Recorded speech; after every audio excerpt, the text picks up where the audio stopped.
Steam is like a box of chocolates, and today, someone gave me the box after eating them all. My name is Graeldon, I'm on an impossible journey to review every Steam game in alphabetical order, and today we're playing 100 Rooms, 100 Rounds, 100 Rub Operation Global Denomination, and 100 Seconds. Let's begin. For a channel that has no control over what games are played and reviewed, we've been relatively blessed with a high percentage of decent games. However, this video aims to correct that. Starting with 100 Rooms, a game that only took 10 minutes to beat and left me confused about why it exists.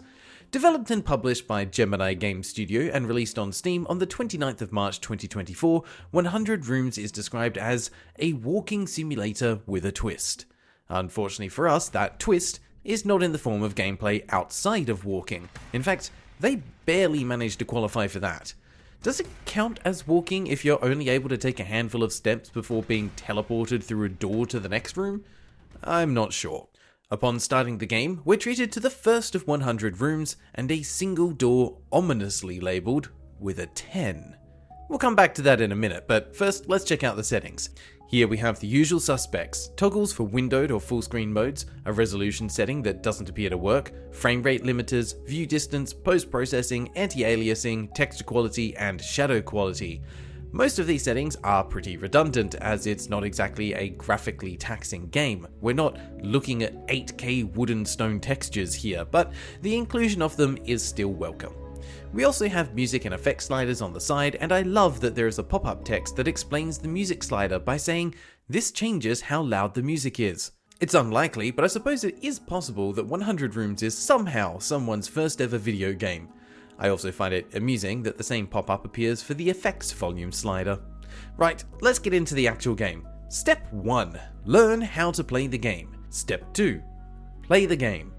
Let me give you a bit of a play-by-play here, and don't worry, if you check the video duration, you know this won't turn into an hour-long Let's Play. We're dropped into a fairly dimly lit, sparsely decorated room with a dark doorway straight in front of us. I take a moment to look around, admire the complete lack of a view from the window, confirming that the world outside of this room is dead and gone, just like my hopes of finding a good work-life balance, and then spot a cute frog with a crown on a nearby stool. You can't interact with it, which is a shame, as I was hoping it'd be some form of collectible like the bobblehead toys in Fallout games. This frog, however, was firmly glued to the stool though, so after examining the Skyrim-esque barrels, tables and shelves, I pressed onwards. Passing through the yawning abyss of a doorway, we enter a small T-shaped room. The entryway behind me is now closed, so I can't backtrack, and this is fairly consistent throughout the game. Now presented with two choices to progress in, I put my tried and tested maze-solving skills to use. When in doubt, always follow the left wall. In the next room, I'm immediately greeted by a rickety wooden staircase descending into a cellar glowing with red light. Now, this normally signals some form of danger, but my path back is closed, so I press onwards, only to find a short cutscene plays showing the player descending the stairs, and immediately, we see the credits. We've done it! We've beaten the game! Thank you, Graeldon and Dylan, for this masterpiece. It turns out that the aforementioned twist was that playing the game was exceptionally short.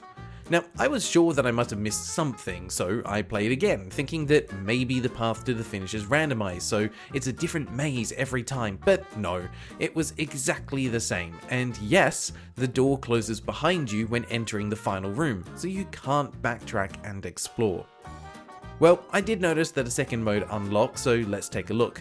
We played 10 rooms, and now we have the titular 100 rooms mode available, so I wouldn't be doing this game justice if I didn't play it. Well, I'm not sure what I was expecting, but it is essentially the same game, but with a coat of paint, and many, many more doors. Every door is linked to another though, so it's just a frustrating matter of trial and error to find the right path to reach the end. Even with so many options, it still only took me about 7 minutes to stumble my way to the finish. This time in the form of an incredibly inviting pit in the floor that we just casually jumped into. Once again, we're returned to the title screen, and I am incredibly pleased to report that there is not a 1000 rooms mode.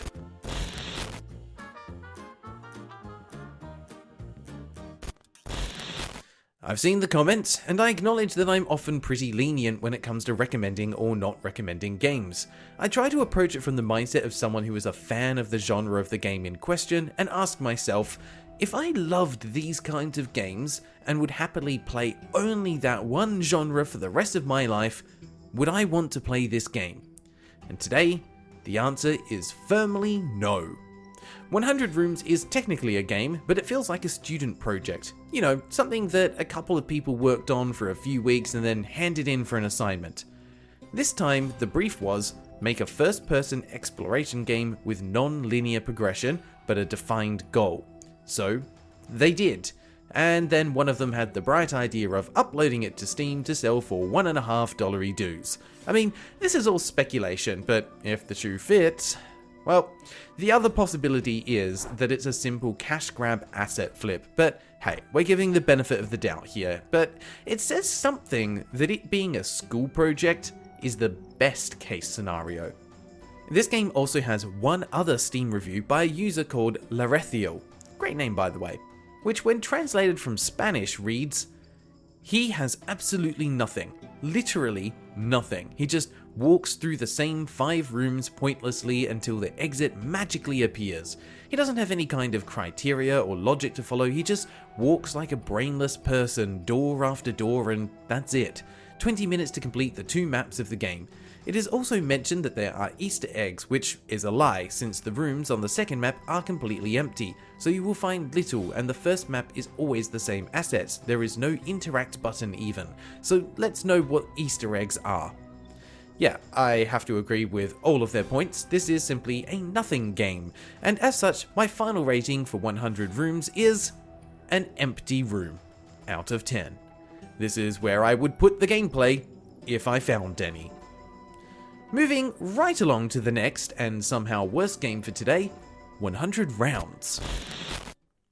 Developed and published by SW Franlu88 and released on Steam on the 1st of March 2024, 100 Rounds is a top-down bullet hell-esque survival style game that comes in 2 flavors, free or a premium version for $7.50 dues. The store page proudly declares that the premium version has 100 levels, 10 bosses, 35 different enemies, the ability to join or host an online mode, skin, and 17 achievements. Hold up, skin?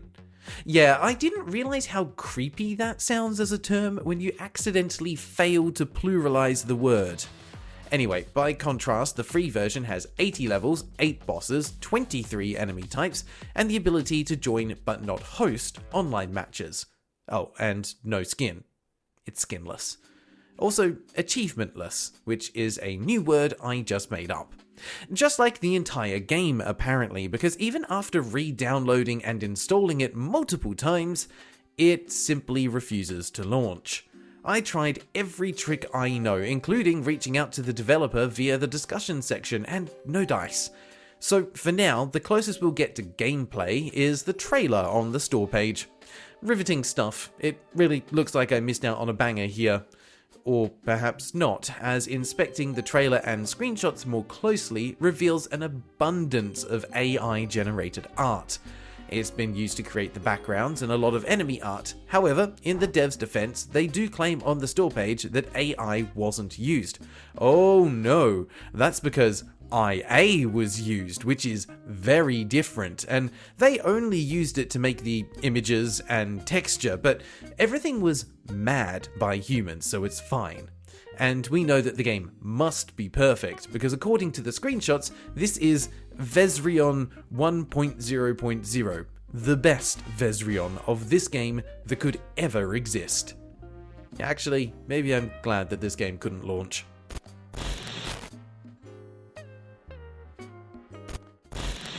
I honestly thought about just skipping this section entirely and moving on to the next game, but we have a format and I'll be damned if I'm not sticking to it.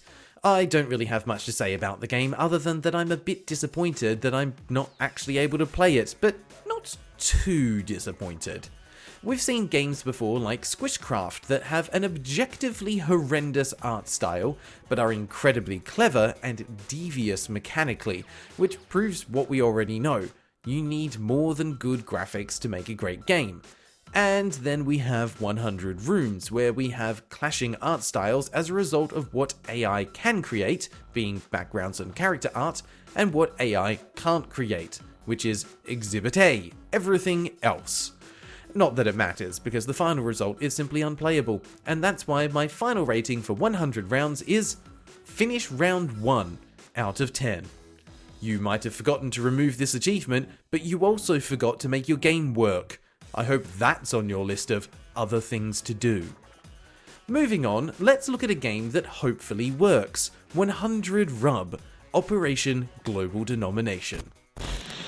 Wake up, babe! There's a financial crisis and we need to get our money from the bank before the government takes it all. At least that's the premise of this 2D platformer developed and produced by Kuko and released onto Steam on the 5th of December 2020. You know what? I'm actually going to read you the store description because even after reading it myself, I'm not sure what they're trying to say. After another wave of financial crisis, the people's purses became empty. All cash is gone and money on banks' accounts are under the threat. The government decided to make currency denomination and take away all that's left. Go to the government's bank repository and take your money back. Collect coins, bills, and keys to open the door for another level. Don't allow them to rob you. Fill your purse with money. Another crisis and inflation. But now the money denomination is come. Features: old school platformer. Unique main hero, the purse. Piles of money. Many dangerous saw and spike traps. Simple and intuitive control. Yeah, having read that again, I don't think denomination means what they think it means. Denomination is just the word for the specific value of a piece of currency. For example, in Australia, we have banknotes in 5, 10, 20, and 50 denominations. These devs seem to think it means redundant? Maybe? Anyway, the important part is that the government wants our money, we play as a purse, and the game costs $1.50 dues. Starting the game, we're treated to what looks like an interactive main menu, except it's not. You can't move the purse, whom we'll now call Larry. Instead, you simply select options from the menu below. You've got buttons for play, load game, toggle sounds, toggle full screen, and quit. So no graphical or control options, but I can confirm the game plays decently on keyboard or with a controller. And to address the elephant in the room, yes, that is an Illuminati logo. So I'm assuming the implication is that they are somehow linked to the government. More importantly, Larry's golden clutch makes it look like they have cute cat ears. Speaking of Larry, let's look at their design and animation. The character model is fairly simplistic, but it looks like the idle animation is slightly too fast. Even the movement speed feels a bit too fast, but what gets me is the complete lack of any animation during a jump. It's like as soon as Larry is in the air, they just freeze in place until they touch the ground again. Anyway, the first level shows us the 3 items we'll need to collect: keys, coins, and notes, all of which appear to be different assets sourced from elsewhere, considering that the art style is inconsistent between them. I mean, just look at the solid black outline for Larry compared to the 3 different outline styles for the collectibles. Yay! Low effort slop. My favourite. In the first actual level, we see the controls, which are especially helpful for 2 reasons. Firstly, I'm using a controller, so none of this is relevant. Secondly, if we didn't know that A and D are left and right, we wouldn't have reached here, would we? I swear, I'll never understand games that show you how to do something immediately after you've done it. I will say though that I love that the devs appear to have only made 1 cartoon image of Larry, because they've used it on the store logo and then 3 times here. The first 2 are just copy-pasted, and the third is enlarged and flipped. That's pretty decent mileage out of a single image. If only they'd used it to create an actual animated character instead of this pixel sprite thing. Gameplay is about what you'd expect. Run, jump, collect things, and try to get to the exit without dying. If you do happen to die, which you will, you're treated to a death screen, and hey, they did actually make a second cartoon drawing of Larry. And now I wish they hadn't, because without it, we probably wouldn't have to deal with this screen every single time we die. Honestly, having played games like Super Meat Boy and more recently Celeste, they really drive home how redundant a death screen is. Just Get me back into the action already. I'm playing a game because I want to play a game, not stare at a visual reminder of how bad I am. Not that the majority of deaths will be your fault, because the hitboxes on everything are pretty awful. Even Larry has a 1 pixel invisible barrier around him that counts as death if touched. You can see this by running up to a wall. There's a pixel between Larry and the wall. He's doomed to have everything forever slightly out of reach.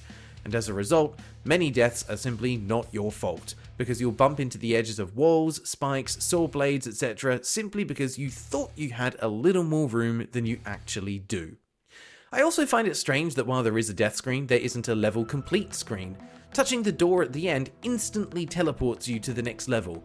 It's nice, as it doesn't take you out of the action, but the lack of any kind of UI means that as a player, you have no idea how far along you are in the game, or if you've successfully collected everything.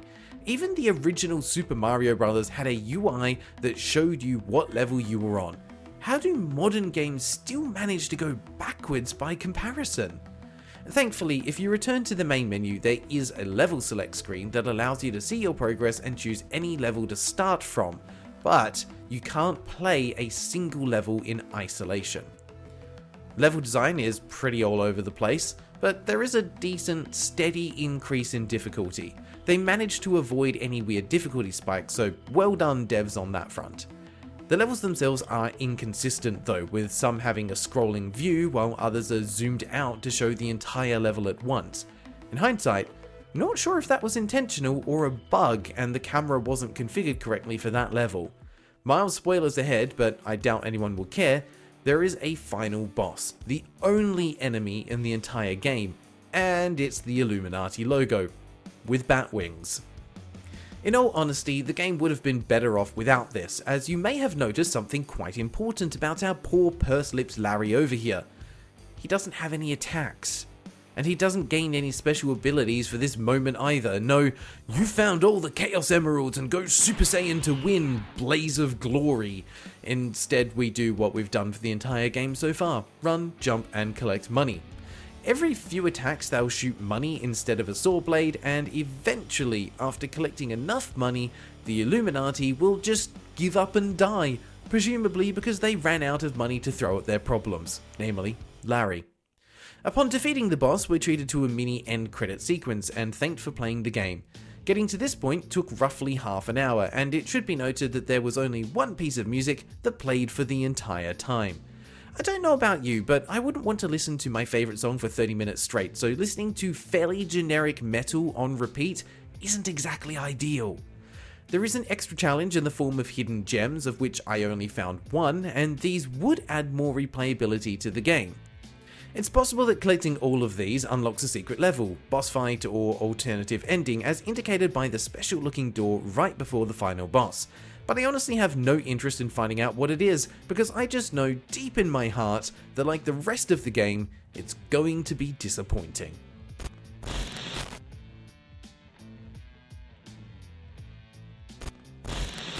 At its core, 100 Rub is an okay platformer, if it were released on Newgrounds in the early 2000s, but not as a product in 2020. 2D platformers are a genre where the audience don't exactly have a shortage of options available to play, so you need to do something special to stand out. Making your main character look like a deformed meatball with golden cat ears sadly isn't enough. And aside from that, 100 Rub simply doesn't bring anything new to the table. Every game needs a hook. Something to entice the player to spend their time and money on this particular game compared to anything else. If you're a game dev making a game like this, a good comparison might be, what does my game do better than what the original Super Mario Bros. Does? It might be graphics, music, sound design, gameplay mechanics, level design, narrative, world building, player interactivity, length. There are so many aspects to potentially look at. And as I was thinking about this, I realized what made 100 Rub feel so dead to play. Throughout the length of the game, you will move and explore the levels, but you never interact with them. This creates a level of disconnect as a player, as while you are in a level, you never feel like you are part of that level and therefore that world. Even in Super Mario, you can hit blocks and the world will respond by either giving you an item, or breaking, or just bouncing to show that it's empty. That's instant player feedback and an example of interacting with and affecting the game world. The level looks different after you've beaten it. In 100 Rub, other than collecting money and keys, you can't interact with the world. Anyway, I think you get the picture. Every aspect of this game lands somewhere on a scale between average and not good, and I spent the entire time just looking forward to being done with it. So with that in mind, my final rating for 100 Rub Operation Global Denomination is a unique main hero out of 10. It might look unique, but it does absolutely nothing unique. Let's move on to our final game for today, 100 Seconds. Let's agree to ignore the obvious sex and yo mama jokes, okay? We've acknowledged the potential, and now let's keep moving past to see if there's any potential in the actual game. 100 Seconds was developed and published by CN Studio and released on Steam on the 12th of March 2018, and is a top-down bullet hell-esque survival game. The goal is simple: survive the onslaught of enemies for 100 seconds to win. You play as a single square and can choose your preferred colour before diving into the game. According to the store description, the colour is meant to change the enemy spawn patterns, but in my experience the effects weren't noticeable. That said, you do get a unique achievement for each colour you win as.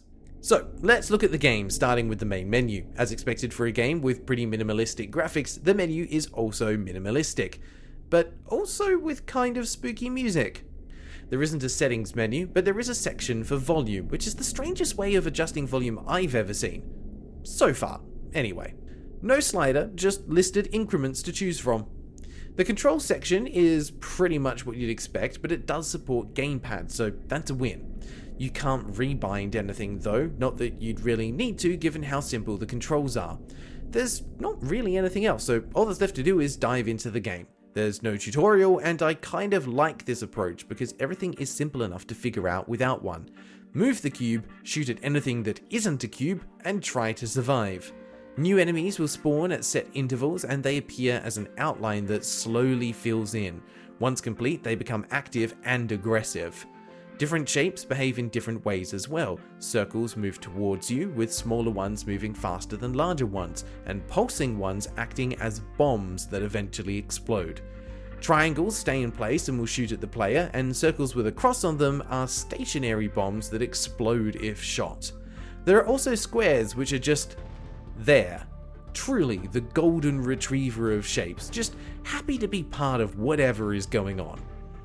But actually, they are incredibly important for one simple reason. Bullets bounce off surfaces and don't vanish after a set time, which means if you aren't careful with your aim, explode too many bombs, or don't kill triangles quickly, the screen will fill with a snowstorm of lethal bullets, and it only takes one hit to die. Thankfully, squares act as barriers and will absorb bullets, helping to declutter the screen and provide a safe hiding place. Bullets can also collide with each other, destroying both in the process, but this is statistically much less likely to happen, but also statistically much cooler when you manage to save yourself by shooting the bullet that was about to kill you. Things will continue to increase in intensity, including the music, which is just a single track that slowly evolves over the 100-second duration until everything comes to an abrupt stop, and you're awarded a party hat for your trouble. Touching the hat returns you to the main menu, and the cube is now wearing the hat. Cute. Unless you feel like doing the same thing again a handful more times, you've now finished the game.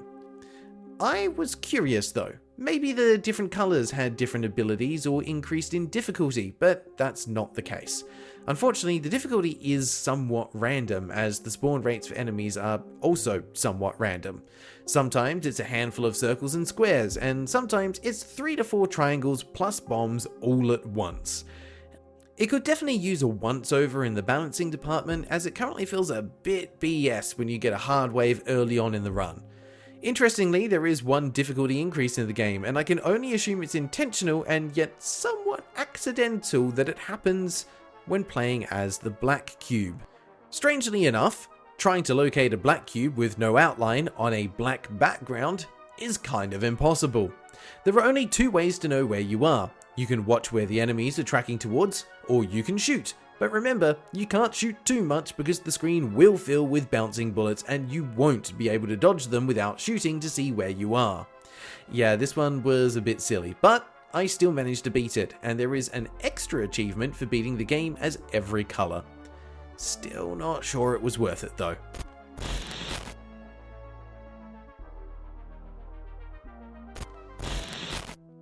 It's not quite a bullet hell, it's not a survival game, and it's not a twin-stick shooter. It's a fairly simple arcade game, and for $1.50 dues, there are certainly worse games you could buy, but there are also much better ones as well. This one is tough to recommend because while I don't think it's a bad game, it doesn't really do anything particularly interesting enough to stand out in a sea of similar, better games. I can't see myself suggesting that a friend tries it out, but I'd still give it a passing score as a project. That said, my ratings are based on whether or not a fan of the genre would enjoy the game, and in this case, I don't think they would. There's not enough variety or replayability to elevate it to that position. As the player, I have to question what the purpose of the alternative colours are, and why each has an achievement other than to simply pad the game out more. If they were of increasing difficulty, or each colour had a special ability, or their bullets behave differently, then there's exponentially more depth to the game. Add in increasing difficulty levels, temporary power-ups like a shield or increased movement speed, or even a competitive endless mode with leaderboards, and then you'd be cooking. Although it is now dangerously close to a previously reviewed game called / Overdrive.